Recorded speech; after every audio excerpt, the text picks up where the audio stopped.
ಪತಿರಾಯ್ರೆ, ಏನ್ ಮಾಡ್ತಿದ್ದೀರಾ?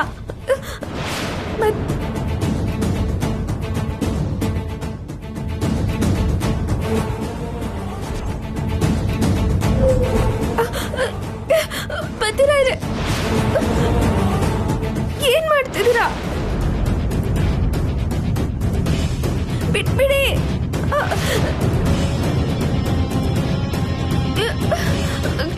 ಬಿಟ್ಬಿಡಿ, ಬಿಡಿ ಪತಿರಾಯ್ರೆ, ಏನ್ ಮಾಡ್ತಿದ್ದೀರಾ? ಬಿಡಿ, ಬಿಟ್ಬಿಡಿ, ಬಿಡಿ ಪತಿರಾಯ್ರೆ.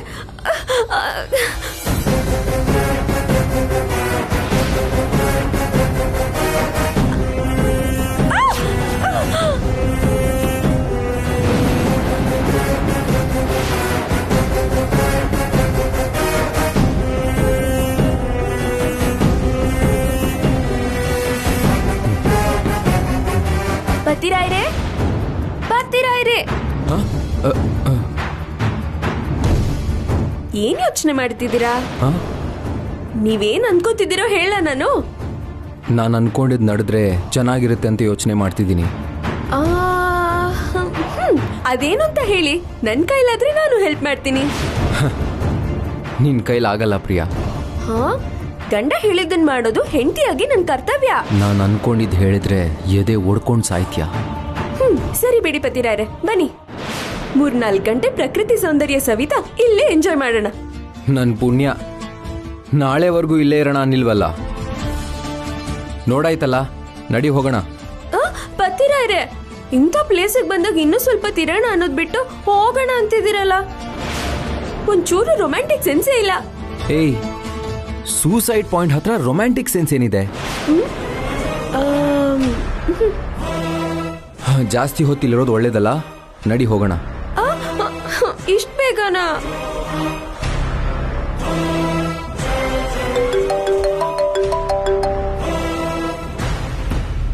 ಹಲೋ ಸರ್, ನಾನು ಸ್ವಾಮೀಜಿ ಮಾತಾಡ್ತಾ ಇದ್ದೀನಿ ಸರ್. ರಾಧಿಕಾ ಕೈಲಾಶ್ ಇಬ್ರು ಬೊಟಾನಿಕಲ್ ಗಾರ್ಡನ್ಗೆ ಹೋಗಿದ್ದಾರೆ. ಅವರು ಹೊರಗಡೆ ಹೋದ್ರೆ ನನಗೆ ಇನ್ಫಾರ್ಮ್ ಮಾಡು ಅಂತ ಹೇಳಿದ್ರಲ್ಲ ಸರ್, ಅದಕ್ಕೆ ಫೋನ್ ಮಾಡಿದೆ. ಆ ವಿಷಯ ನಿಂಗೆ ಗೊತ್ತು? ರೆಸಾರ್ಟ್ ಮ್ಯಾನೇಜರ್ನ ಕೇಳಿ ತಿಳ್ಕೊಂಡೆ ಸರ್. ಥ್ಯಾಂಕ್ಸ್. ಸರಿ, ಇಡ್ತೀನಿ ಸರ್. ಸರಿ.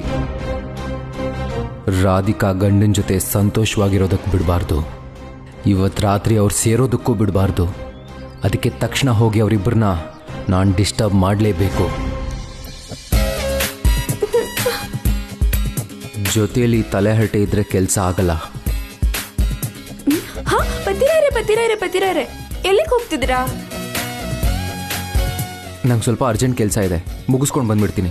ನಾನು ಬರ್ತೀನಿ. ನಂಗೆ ಅರ್ಜೆಂಟ್ ಕೆಲಸ ಇದೆ ಅಂತ ಹೇಳ್ತಿದ್ದೀನಲ್ಲ, ನೀನು ಇಲ್ಲೇ ಇರು, ಆದಷ್ಟು ಬೇಗ ಬರ್ತೀನಿ. ಹಾಗಲ್ಲ ಪತಿರಾಯ್ರೆ, ನಾನೊಬ್ಳೆ ಇಲ್ಲಿದ್ದೇನ್ ಮಾಡ್ಲಿ? ನಾನು ಬರ್ತೀನಿ, ನಡೀರಿ. ಪ್ರಿಯಾ, ನೀನೇ ತಾನೆ ಇಲ್ಲಿ ಸ್ವಲ್ಪ ಹೊತ್ತಿರೋಣ ಅಂತ ಹೇಳಿದ್ದು. ನಾನು ಹೀಗೆ ಹೋಗಿ ಹಾಗೆ ಬಂದ್ಬಿಡ್ತೀನಿ. ನೀನು ಇಲ್ಲೇ ಇರು. ಹಾಗಲ್ಲ ಪತಿರಾಯ್ರೆ, ನಿನಗೆ ನನ್ನ ಮೇಲೆ ಪ್ರೀತಿ ಇದೆ ಅಲ್ವಾ? ಮಾತಲ್ಲಿ ಹೇಳಕ್ಕಾಗ್ದಿರಷ್ಟಿದೆ.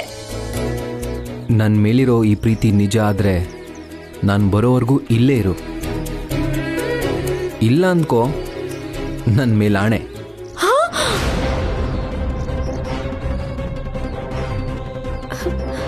ಆಣೆ ಮಾಡಿ ಸಿಕ್ಕಾಕ್ಸ್ಬಿಟ್ರಲ್ಲ. ಸರಿ, ಹೋಗ್ ಬನ್ನಿ, ಬೇಗ ಬನ್ನಿ. ಸರಿ.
ಹೇಳಬೇಕು ಅಂತ ಹೇಳಿ ಇಲ್ಲಿ ತನಕ ಕರ್ಕೊಂಡು ಬಂದು ಏನೂ ಮಾತಾಡ್ತಾನೆ ಇಲ್ವಲ್ಲ ರೀ.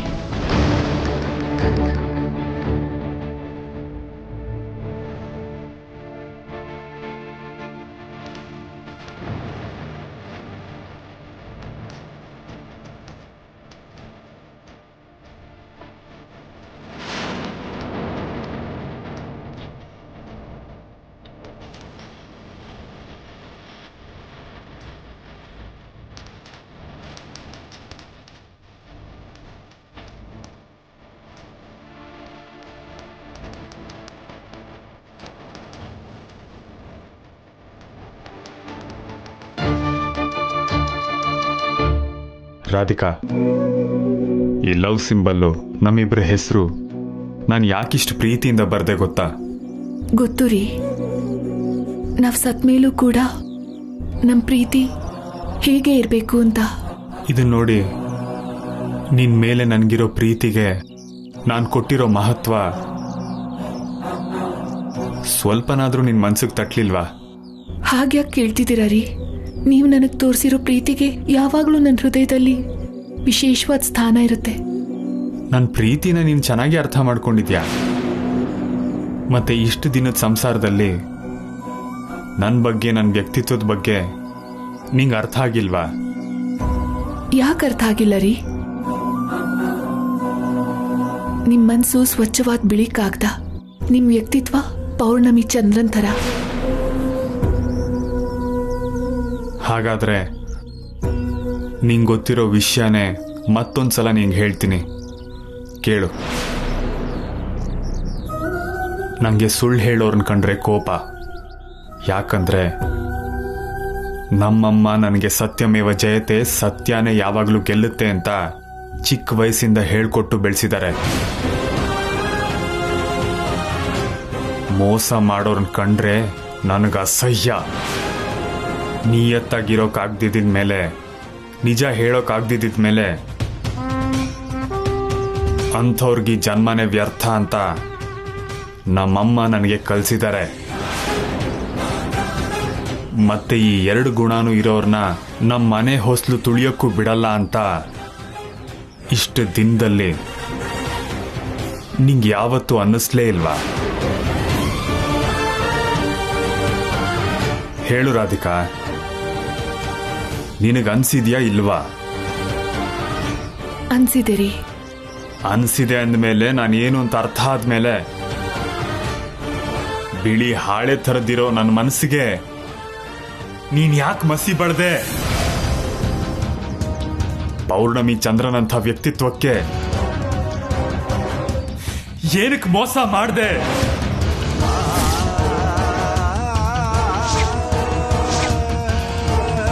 ಹೇಳು ರಾಧಿಕಾ.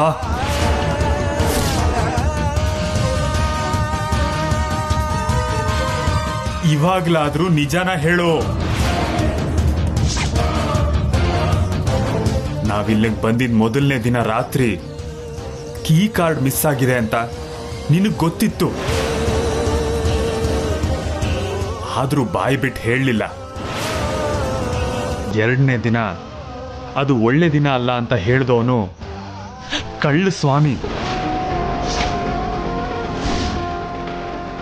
ಅದನ್ನು ನನ್ನಿಂದ ಮುಚ್ಚಿಟ್ಟೆ.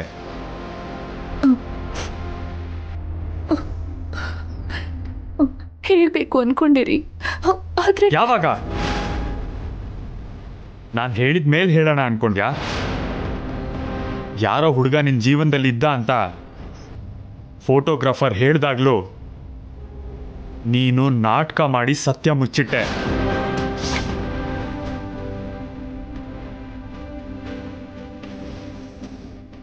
ಅದೆಲ್ಲದಕ್ಕಿಂತ ಮುಖ್ಯವಾಗಿ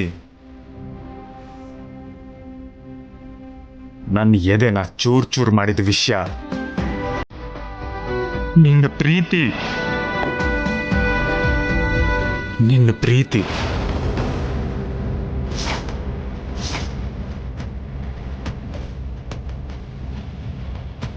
ಈಗಲಾದ್ರೂ ನಿಜ ಹೇಳು ರಾಧಿಕಾ.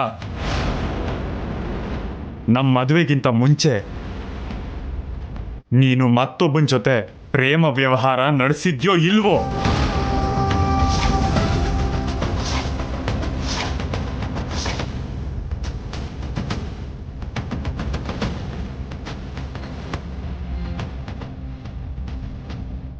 ನಿನ್ ಕೊರಳಿಗೆ ತಾಳಿ ಕಟ್ಟಕ್ ಮುಂಚೆ ನೀನು ಯಾರನ್ನೋ ಪ್ರೀತಿಸಿದ್ದೆ ಅಲ್ವಾ? ಹೇಳು ರಾಧಿಕಾ.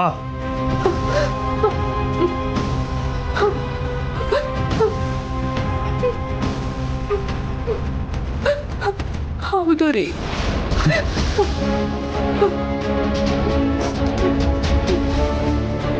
ನೀವು ಹೇಳಿದ್ದೆಲ್ಲ ನಿಜಾನೇ. ಆದ್ರೆ ಆದ್ರೆ ಸಾಕು, ಇನ್ನೇನು ಹೇಳ್ಬೇಡ.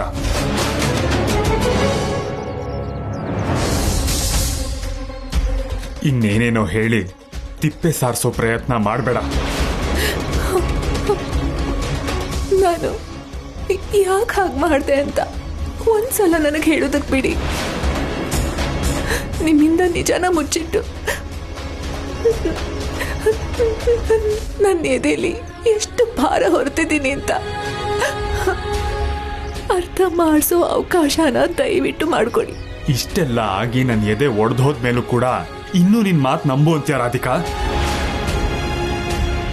ನಾನು ನಿನ್ನ ಎಷ್ಟು ನಂಬಿದ್ದೆ ಗೊತ್ತಾ? ನನಗಿಂತ ನಮ್ಮಮ್ಮ ನಿನ್ನ 100 ಪಟ್ಟು ನಂಬಿದ್ರು. ನಮ್ಮ ಮನೆಗೆ ತಕ್ಕನಾದ ಸೊಸೆ ನೀನೇ ಅಂತ, ನಮ್ಮ ವಂಶದ ಪ್ರತಿಷ್ಠೆ ಮರ್ಯಾದೆನ ಕಾಪಾಡೋದಕ್ಕಾಗೋದು ನಿನ್ನಿಂದ ಮಾತ್ರ ಅಂತ. ಅದೆಷ್ಟೇ ಸಂಬಂಧಗಳು ಬಂದ್ರೂ ಕೂಡ ಬೇಡ ಅಂತ ಕಳಿಸಿ ನಿನ್ನನ್ನ ನನಗೆ ಮದುವೆ ಮಾಡಿಕೊಟ್ರು. ಅದಕ್ಕೆ ಬಲವಾದ ಕಾರಣ ಏನ್ ಗೊತ್ತಾ? ನಿಮ್ ತಂದೆ ಕಲ್ಸಿದ ಸಂಸ್ಕಾರ.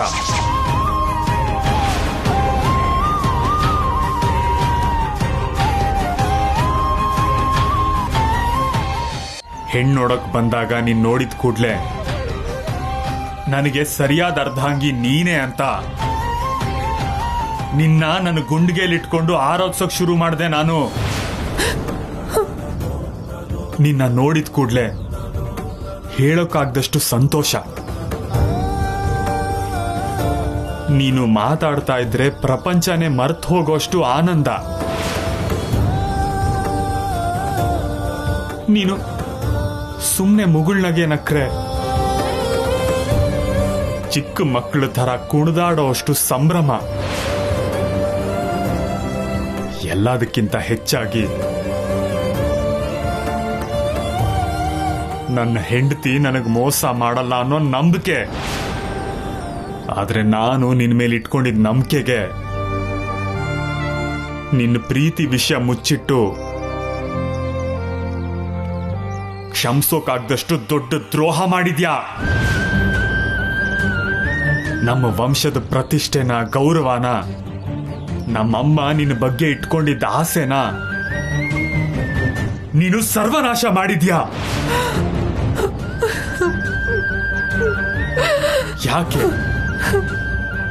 ಯಾಕೆ ಹೀಗೆ ಮಾಡಿದೆ ಹೇಳು? ನಾನು ಮೋಸನೂ ಮಾಡಿಲ್ಲ, ದ್ರೋಹನೂ ಮಾಡಿಲ್ಲ. ಒಂದೇ ಒಂದ್ಸಲ ನಾನು ಹೇಳೋದ್ ಕೇಳಿ. ಅದು ಅಗತ್ಯ ಇಲ್ಲ. ಇಲ್ಲಿವರೆಗೂ ನಮ್ಮನ್ನೆಲ್ಲ ಒಂದು ಮಾಯಾಜಾಲಕ್ಕೆ ತಳ್ಳಿ ಭ್ರಮೆನಲ್ಲಿ ಬದುಕಿಸಿ ನೀನು ಒಳ್ಳೆಯವಳು ಅಂತ ನಂಬಿಸಿದ್ ಸಾಕು. ಈ ಪಂಚಭೂತಗಳ ಸಾಕ್ಷಿಯಾಗಿ ಇದೇ ಜಾಗದಲ್ಲಿ ಐ ಲವ್ ಯು ಅಂತ ಕೊರಳೆತ್ತಿ ಕೂಗಿದ್ದೆ. ಅದೇ ಪಂಚಭೂತಗಳ ಸಾಕ್ಷಿಯಾಗಿ ಕೊರಳೆತ್ತಿ ಹೇಳ್ತಾ ಇದ್ದೀನಿ, ನನಗೆ ನಿನ್ನನ್ನು ಕಂಡ್ರೆ ಇಷ್ಟ ಇಲ್ಲ.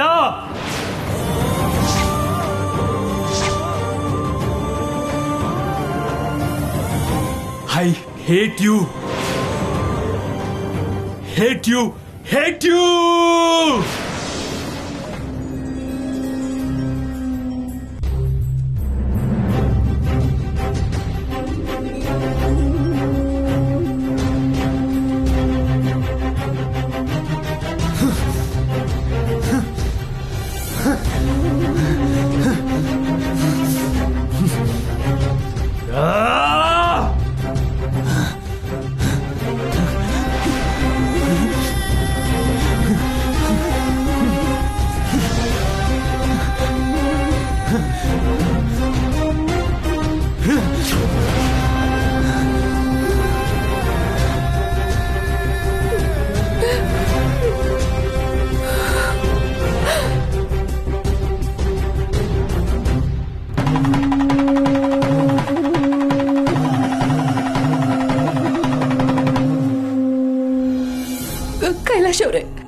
ಮಾಡ್ಬಿಟ್ಟವ್ರೆ.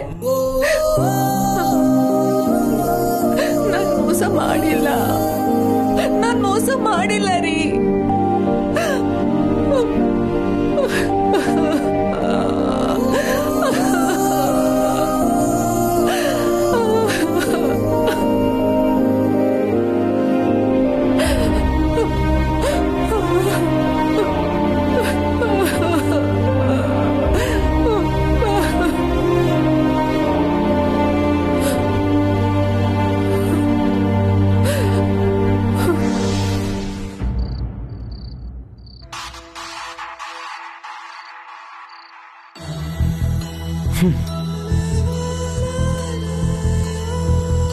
ಎಲ್ಲಿಗೆ ಹೋಗಿರ್ಬಹುದು? ಎಷ್ಟು ಹುಡುಕಿದ್ರು ಸಿಗ್ತಾನೆ ಇಲ್ವಲ್ಲ.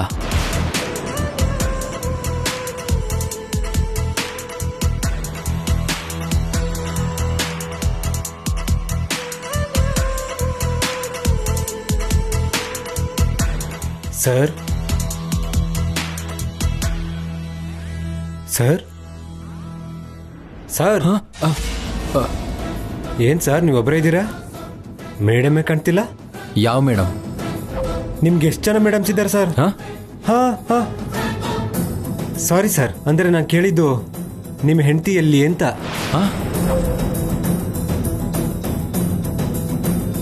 ಸರ್ ಏನ್ ಸರ್ ಇದ್ಕಿದಂಗೆ ಅಷ್ಟು ಡಲ್ ಆಗ್ಬಿಟ್ರಿ? ನೀವು ಮೊದಲೇ ಸೂಸೈಡ್ ಪಾಯಿಂಟ್ ಹೋಗಿದ್ರಿ ಅಂದ್ರೆ ಒಂದ್ ವೇಳೆ ಮೇಡಮ್ ಅವರು ಅಂಥದ್ದೇನೂ ಆಗಿಲ್ಲ, ಅಂಥದ್ದೇನೂ ಆಗಿಲ್ಲ. Are you sure? ಹಾ sure. Sure? I am very sure. Then automatically all is well. All is well.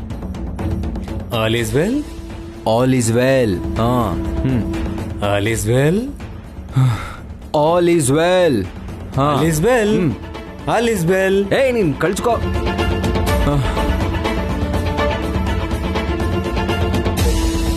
ನಾನು ಬರೋವರೆಗೂ ಎಲ್ಲೂ ಹೋಗ್ಬಾರ್ದು ಅಂತ ಪ್ರಿಯಾಗ್ ಹೇಳಿದ್ದೆ. ಛೇ, ಇಷ್ಟ ಟೈಮ್ ಆದ್ರೂ ಪ್ರಿಯಾ ಇನ್ನೂ ಬಂದಿಲ್ಲ ಅಂದ್ರೆ ಅವಳಿನ್ನೂ ಅಲ್ಲೇ ಇದ್ದಾಳ?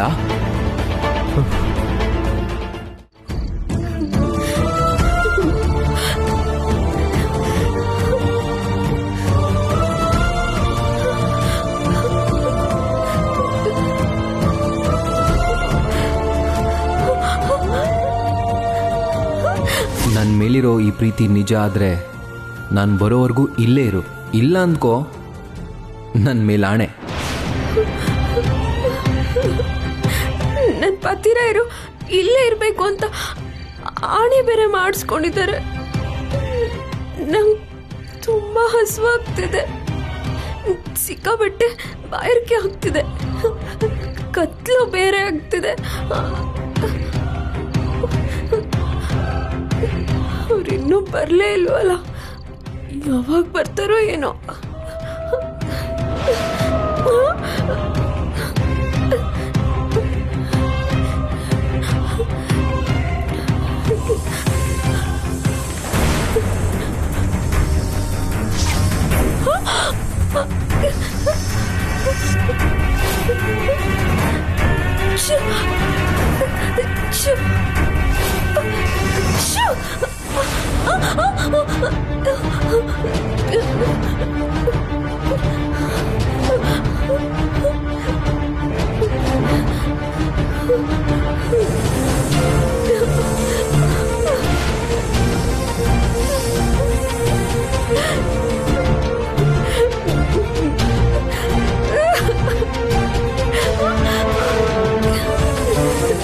ನಾಗರಾಜು, ನಂಗೇನು ಮಾಡಬೇಡ ಪ್ಲೀಸ್.